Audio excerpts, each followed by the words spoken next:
শাপলা ফুলের সিজন আইলেই আমগর 30 সালের সেসুয়া বিল আর সেসুয়া বিল থাকে না, তখন হয়ে যায় শাপলা বিল। যেহেতু বাড়ির কাছে তাইলে মনে হলো এই জায়গা যদি না তাইলে আমার মনে পাপ হয়ে আর পারে। তাইলে আইন কাহিনীটা আমনে ঘরে প্রথম থেকে সকাল যখন বাজে 7টা তখন আইলো আমার মোবাইলে তামিমের কল দিয়ে আমারে কইতাছে এখনো রেডি হইছস না। তখনই আমার মনে পড়লো আজকে আমগর সেসুয়া বিল যাওয়ার। তারপর আর দেরি না কইরা সুজায়া পড়লাম মুরু। আর মুরু আই দেখি লেট তামিম আর লেট তামিম নাই, এখন হে ফার্স্ট তামিম। তারপর আর দেরি না কইরা সুজা গেলাম একটা সিনজি লইয়া 30 সাল থেকে একটা অটোতে উঠটা পড়ছি শাপলা বিল যাওয়ার কথা। ভাড়া পড়বো জনপ্রতি 20 টাকা করে। তবে আমরা করছিলাম বুকামি, যার কারণে মির্জাবাড়িয়ায় নাইমা পড়ছিলাম 10 টাকা ভাড়া। এই ভুলটা আপনারা একদমই করবেন। বিশাল বাস স্ট্যান্ড থেকে পাইবেন গাড়ি জনপ্রতি 20 টাকা করে ভাড়া নিব, একদম বিল লয়ে যাবে। এই রাস্তা দিয়ে আমি আগের বার গেছিলাম, যার কারণে আমি ভাবছিলাম এবারও এদিক দিয়ে নৌকা, কিন্তু আসলে আমার ভাবনাটাই ভুল। যার কারণে আরো এক্সট্রা করে 10 মিনিট আড়া লাগছে। তবে আসল বিরক্তিকর বিষয়টা আছে সূর্যের তাপমাত্রা। যদিও তখন বাজে সকাল 7:30, তবে কিছু করার নাই, ফুল দেখতে হইলে আপনি যত সকালে যাবেন ততই। তবে শুক্রবারে আমার একদমই আওয়ার ইচ্ছা আছে, কারণ আমি বালা করে জানি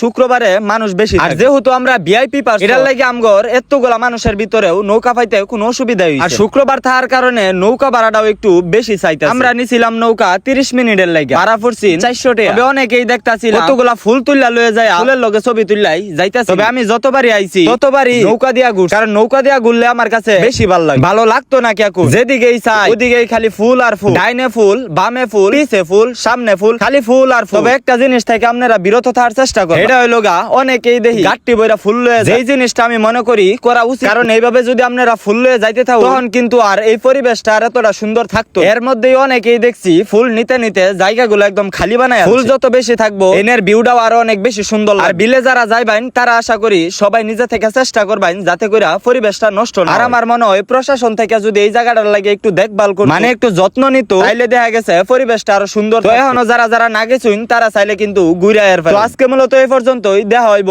অন্য কোনো দিন।